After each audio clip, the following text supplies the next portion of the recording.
Hello everybody, and you're very welcome to the start of a brand new season of the Mans Odyssey, the 67th episode of this long-running series. And I'd just like to say thanks for enjoying my mousebreaker.com Swartzheads challenge episode. It was just an experimental video to see if you want to see a different kind of video, but the last 6 days have been quite hectic for me, and I haven't been able to do anything since, even though I have some F1 content just sitting there waiting to be edited. So apologies for that, but I'd like to at least make up for that with a brand new episode of Le Mans, and with the 24 hours going swimmingly for Audi and other teams just this past Saturday and Sunday.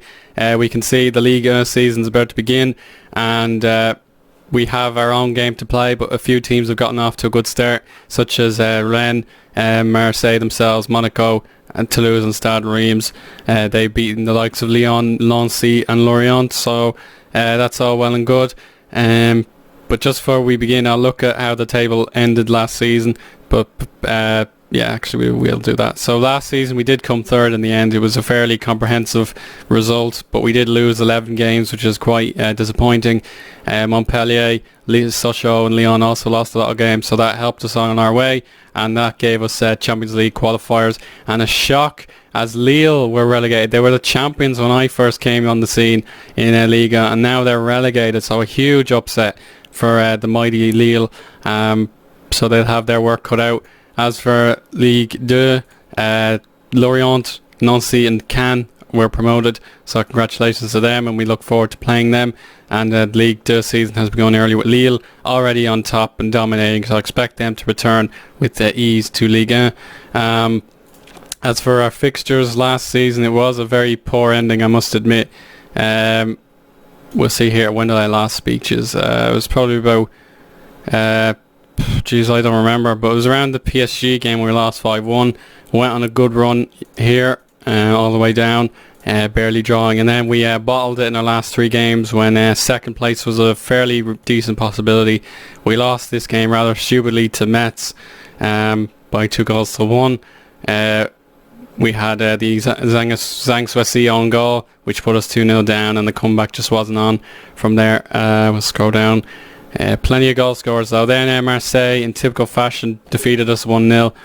It was a lucky goal from their part. We made just the one mistake and they broke and scored. So again, Marseille have beaten us, and I really want to get the payback on them on what is my 10th season. And then a remarkable game. Rennes play a very risky 3-4-3 formation, and it worked to perfection in this game as they absolutely destroyed us by 6-4.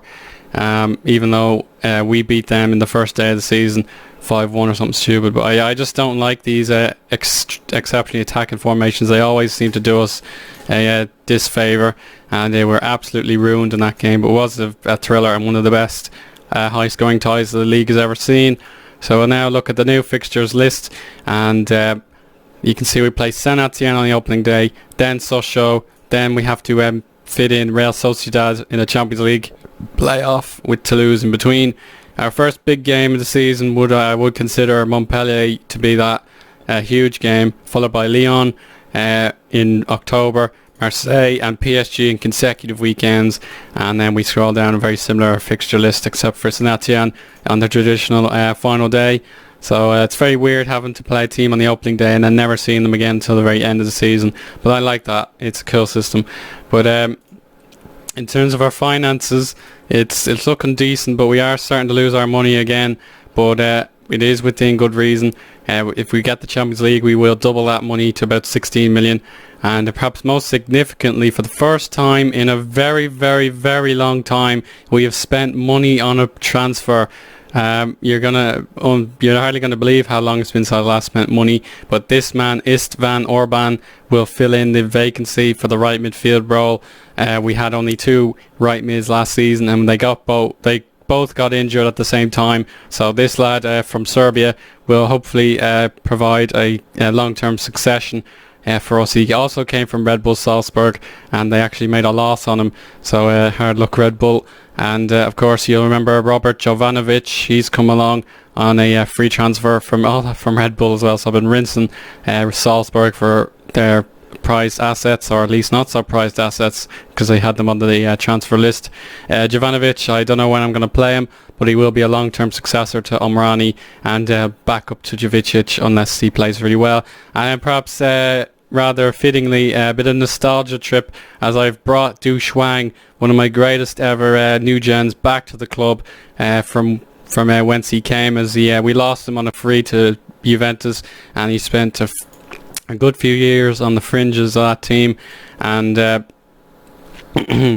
so we've got him back, and hopefully we can revive his career where he probably should have stayed, but it wasn't up to me. So we're paying 95,000 per month to keep him, so it's a very expensive transfer, but we do need extra midfielders in our battle to get some sort of trophies this season. That's what my objective is. We want to win something, and Du Shuang is back at the club where he belongs, and I can't wait to see him again because he never really got to play. In terms of transfers out, Harrison has left the club. He's gone back home to Atletico Mineiro, so that's a good deal. He'll thrive back in the Brasileirão. Deco Coppers has gone to Club Bruges, so good job for him.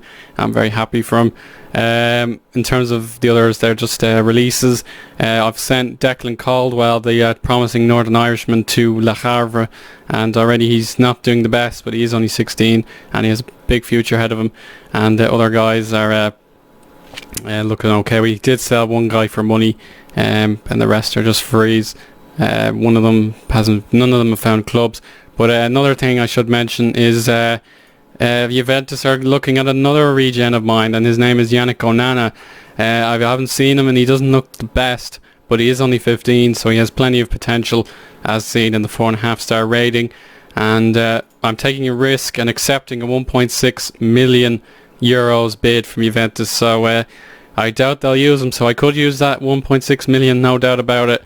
And then a bizarre thing here, my director of football has plunged 300,000 euros into this youngster from Colombia, even though I probably could have rejected the bid, but I have no chance of doing that now. He is sealed and dealed, and he will be coming in the year 2024, so very weird stuff, but that's the way. And unfortunately, just one minor injury to Ali Bamba. He was on the World Cup duty this year, and he'll be out for 5 to 8 days, and that will be crucial, as he is still our very best left back. We still haven't found a left back, as Bruno Bonan is still not the greatest in terms of technical, but he is a very good mental and physical player, so hopefully he'll take his chance today very well. And I promoted a few youngsters up to the senior squad. Sylvain Baudry, he's a left back and right back, similar to Bonan, and he has potential, so I'll like to see what he can do for us. Ludovic Robert is another outstanding midfielder with 4-star report in terms of his potential. Dimitri Lukunku is another good centre back. He may not have the best potential, but he has great physicals and a work rate and determination to succeed, so we'll see what he can do. And I have a few others in the under-19s that have a potential career. Boris Germain, he's probably the star centre back. I brought him up, so he's probably the one you want to watch in terms of success. Yes, that's pretty much it. This will be my team for the first game of the season, as Fusiani Cisse is not quite fit enough, and Shivers had a very good summer. I'd just like to show you that with the World Cup that's just gone by. Typically for the English, they lost on penalties in the World Cup final, and in the third place playoff, Belgium defeated Tunisia, so Shrivers defeated Youssef Basakni and his national team. So it was a heartbreaking moment for Tunisia to get so close and yet so far, but what an effort. As you can see, I've had some incredible world champions such as the United States, Mexico, and now Croatia, so that's hilarious as far as I'm concerned. But it was great to see a lot of my players representing their countries at the World Cup. Unfortunately, Jordan Martin, the only man who's likely to be capped for France for me, is not quite there yet, but he's still only 19 and a long way to go. But that's enough talking for now. I believe that should be enough. And just before I go, I have been here 10 seasons, so I did get the achievement part of the furniture. Oops. Move you away. There you go. You can see there I'm part of the furniture, so I got the 10 years at the club. So if I'm lucky, I will get a son regen named something Harmon, and that'll be absolutely class. But that's very, very unlikely. But if it does happen, you'll be the first to know about it, and hopefully Le Mans will get to spend more money in future, because it's been such a long time. You can see there I got only one transfer in last season, one the year before, a few in that year, and then even fewer that year off freeze. And then there you go, we spent 4.8 million that year with two of our greatest ever purchases, Kalidou Koulibaly and Zhang Swasi. So it's great to have spent some money, and hopefully we'll use that use the funds wisely and make even more back. So and that's absolutely it, guys. I hope you enjoyed the episode, and if you have any suggestions for fun videos I can do, I can now afford the Football Manager 2014 in-game editor, so I'll try and buy that whenever I can. But otherwise, speak to you again as soon as I can. Bye now.